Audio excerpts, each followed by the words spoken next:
living longer, living healthier, living better than ever before. Welcome to Mountain Pacific's Healthy Living for Life, a weekly series that gives you the information, education, and expert insight you need to become an active participant in today's ever-changing healthcare climate. Here now is today's program host. Anytime you seek healthcare, you have rights as a patient. Many of those rights are guaranteed to you under federal law. Welcome to Healthy Living for Life, a show dedicated to helping you do just that. I'm your host, Beth Brown. Today, we're taking a good, hard look at what you need to know as a patient so you can advocate for your safety and for your privacy. Stay tuned. We'll be right back after this commercial break. Welcome back. Joining us today is Kimberly Pepper, who is a board-certified chaplain, and she's going to talk to us about what we need to understand as a patient and what our patient rights are. So thanks so much for being here today, Kimberly. Thank you for having me. It's our pleasure. So let's start out by talking about the Patient Bill of Rights, which was first developed in the 1970s, I understand, but it's gone through some revisions over the years. I believe it focuses on what someone can expect if they're hospitalized. Can you just give us a general overview of what that Bill of Rights is? Yeah,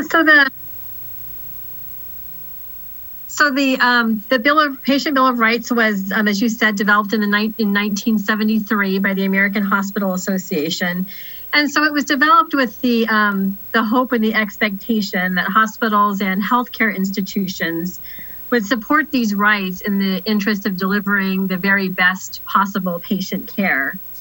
And the AHA encouraged hospitals to translate and/or simplify the Bill of Rights to meet the needs of their specific patient populations, and then also to make the language, understandable for their patients and their families. And I think part of what the Bill of Rights really affirms is the collaborative nature of healthcare. That this is a partnership between the patient and the healthcare providers. It's really easy for patients, I think, we feel we go into the doctor's office, we go into the hospital, that we're out of control. We don't have that sense of control, and the Patient Bill of Rights really helps us to see that we have that control. And the most recent revision of the Patient Bill of Rights by the AHA affirms that. They actually titled it the Patient Care Partnership. And so in its essence, it's a list of 12 expectations that every patient has regarding their healthcare, in regards to their healthcare team, their treatment, their medical records, and their privacy. Perfect. So let's walk through some of those expectations.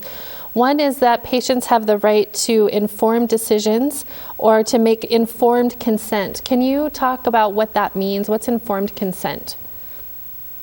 Sure. Informed consent means understanding your medical condition, the procedure or treatment is being recommended, having a conversation with the provider about what the procedure or treatment involves, its risks, its benefits, what recovery will look like, and then asking questions all along the way.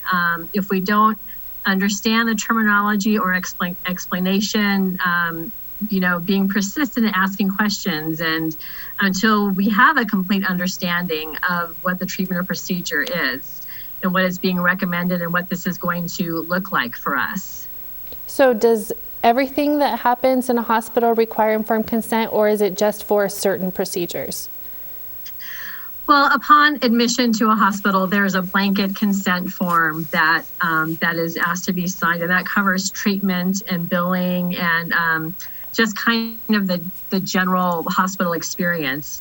Certain procedures do require additional consent forms. So any procedure that's considered invasive or involves surgery, that will require a separate consent.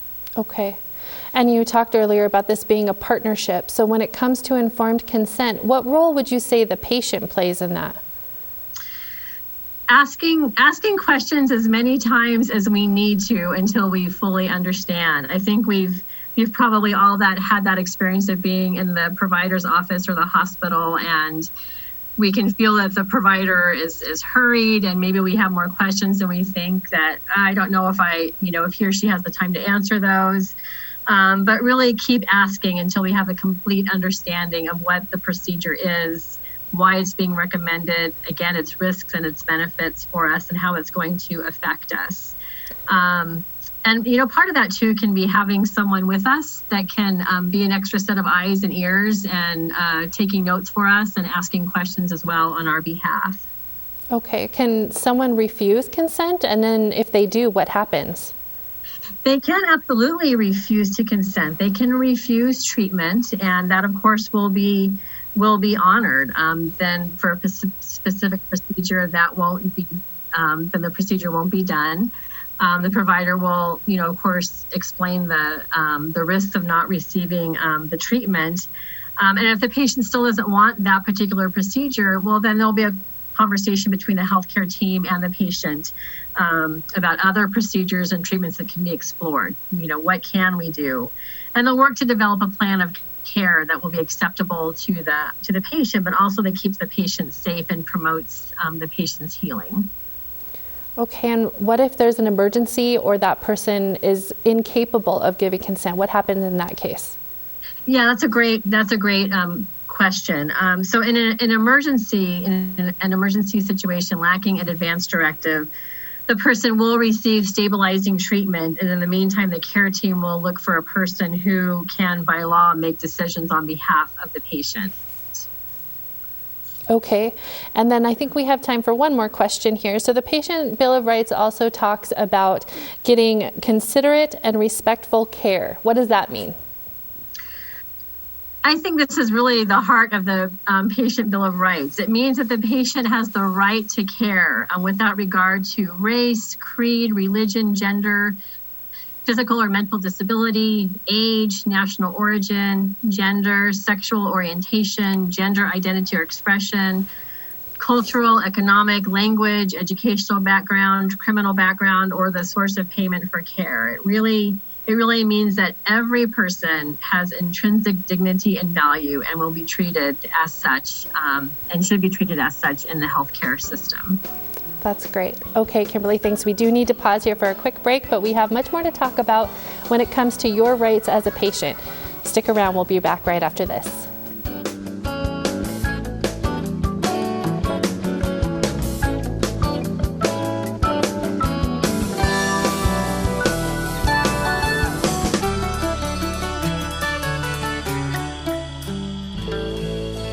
Welcome back. We're still talking with Kimberly Pepper about the Patient Bill of Rights, and we're going to continue talking about some of those expectations or rights. So Kimberly, thanks so much for sticking around with us. So the Patient Bill of Rights talks about advance directives and that everyone has a right to have an advance directive concerning their treatment. I think most of us has probably heard that term, but can you talk a little bit, because there are different types of advance directives, is that correct? What are some of the different kinds? Yeah. So there are advance directives can kind of be an umbrella term that covers some different documents. So one type of advance directive is a medical power of attorney. And if someone is deciding which one they want to choose, this one might be the most important. The medical power of attorney is someone that you empower to make your healthcare decisions for you if you can't make them for yourself. And that's a really important piece of that, because sometimes people will think, well, if I have someone be my medical power of attorney, then that just means they take over right now making my medical decisions. And that's not true. It's only if the person is incapacitated and cannot make those decisions on their own. Another part of the advance directive documents is the living will. And so this is a document that people can complete that talks about the type of care they would want if they had a terminal illness or an irreversible condition. And so this is when we're talking about would you want to be resuscitated? Would you want to be on a ventilator? Would you want to have a feeding tube?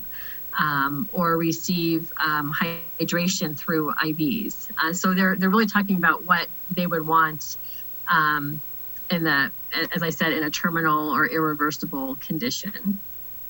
And then another type of form is the physician's orders for life-sustaining treatment, or POLST form, as it's called in Montana. And I think every state has the form, but they call it a little bit a different name. But that is actually a physician's order that will be, completed, of course, with the patient's consent, and talks about, again, what type of treatment they would want in a terminal or irreversible condition.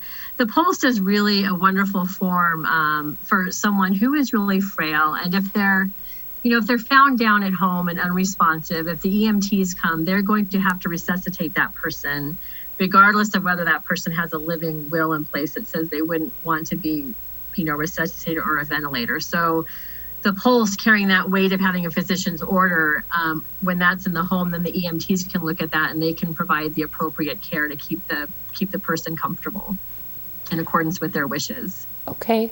And when should someone put an advance directive document or the documents they need or want in place? Really at any time. Any adult should have them in place. We tend to think of those as being important for the end of life, but they're really important all the time to have someone to make our decisions for us.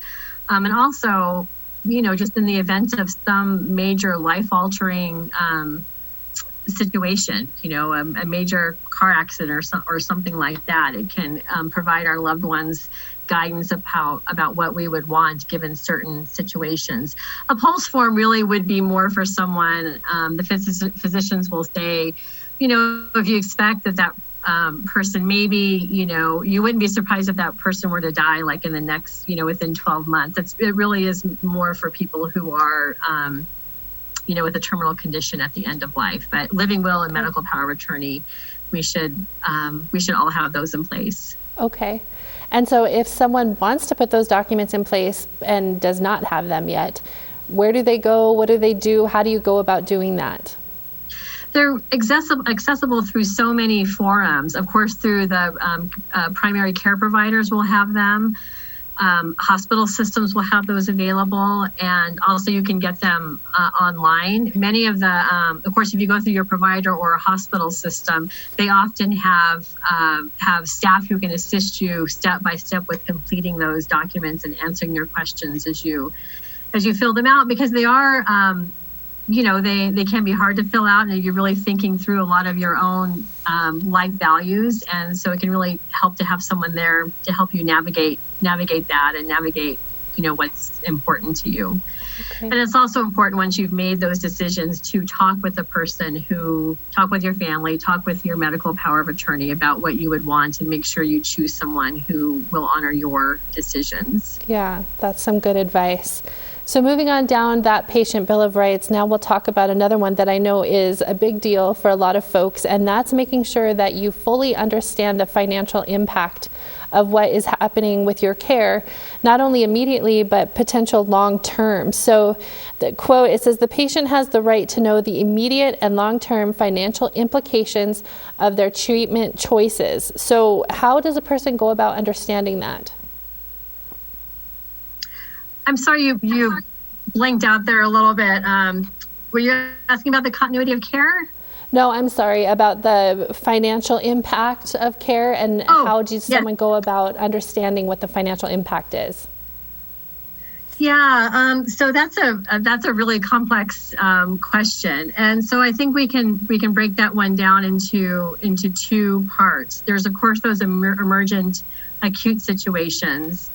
And so generally the cost for most services can be provided within 3 days for billable services. That can get a little more complicated if there are providers that are involved that are outside of the healthcare system. Some of us might have had that experience of being in the hospital and we get a bill for a doctor, a doctor that maybe wasn't part of our healthcare system, and that can be kind of confusing. So it does get more complicated, but generally, within a few days, we can know what the cost, an approximate cost at least, of what those medical services will be. For scheduled procedures, some facilities have an estimator tool out there now, which is really great. And so a patient can ask and then be provided ahead of time with the estimated cost of the procedure, the estimated cost of what the insurance will cover, and then what will be due after the insurance has paid. Okay. Many facilities have financial counselors available that can assist with balances after insurance, or if the person has no insurance, with getting reductions on what the bill is and setting up payment plans. And then for people that have insurance, they can always, of course, ask their insurance provider as well. Okay, perfect. All right, thank you. We are out of time again. We need to pause for another break. Coming up next, we'll talk about your medical records and your privacy. Stay tuned. We'll be right back.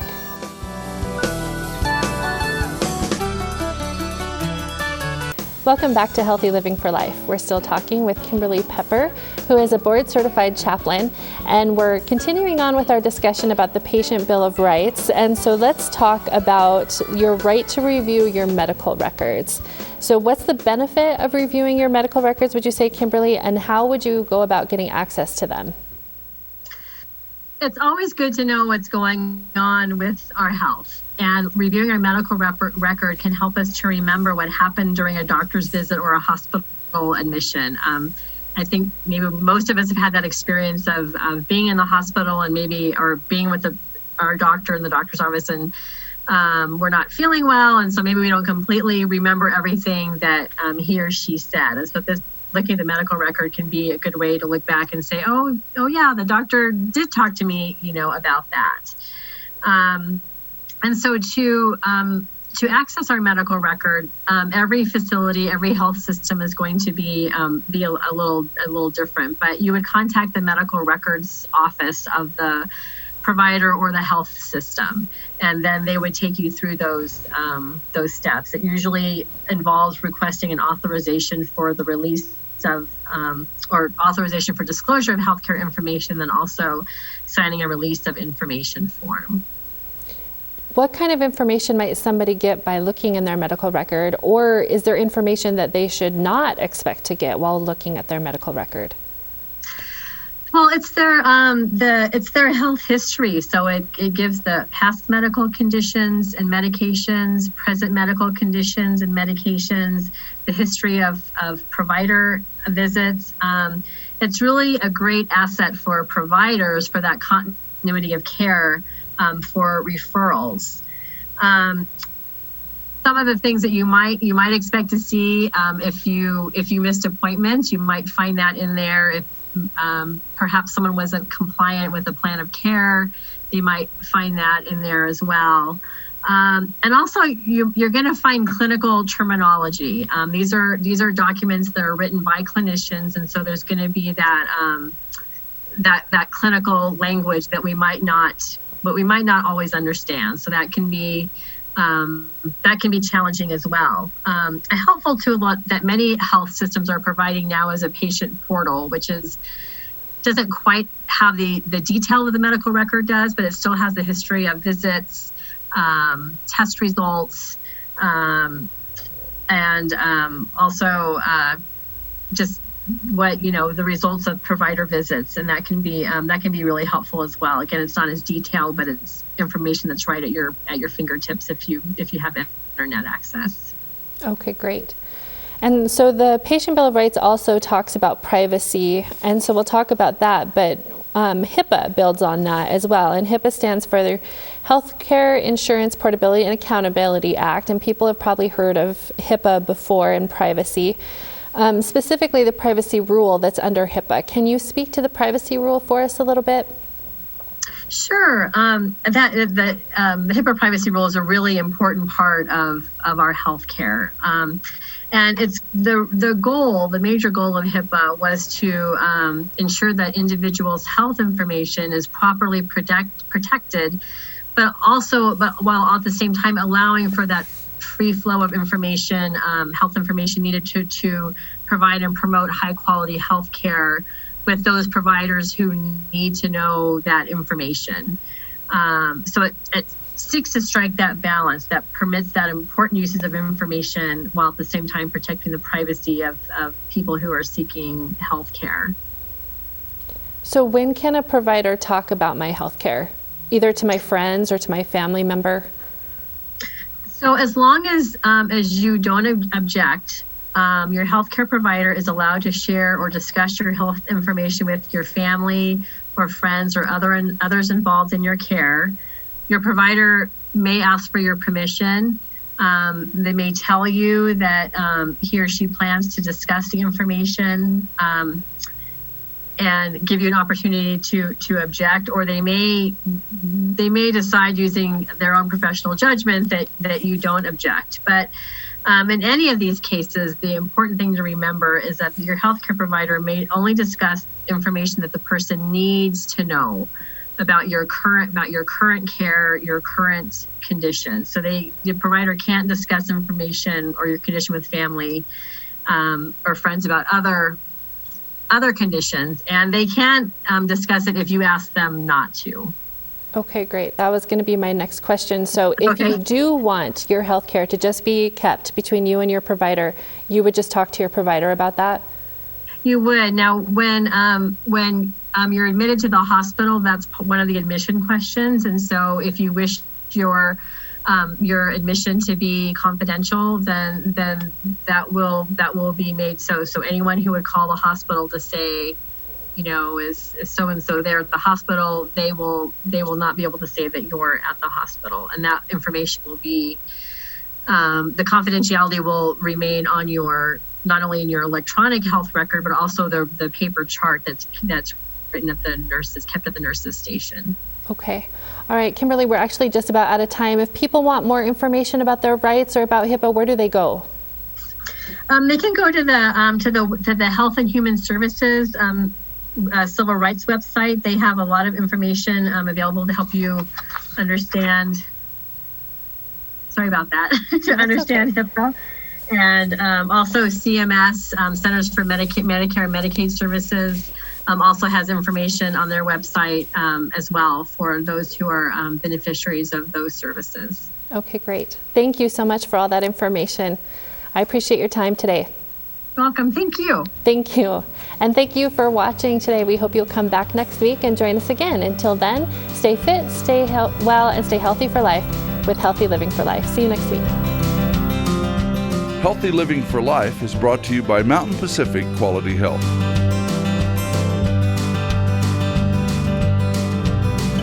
We'd love to hear from you. If you have suggestions for future programs, visit our website at mpqhf.org or call us at 406-443-4020. You can also catch us on YouTube by visiting our website and clicking on the YouTube icon.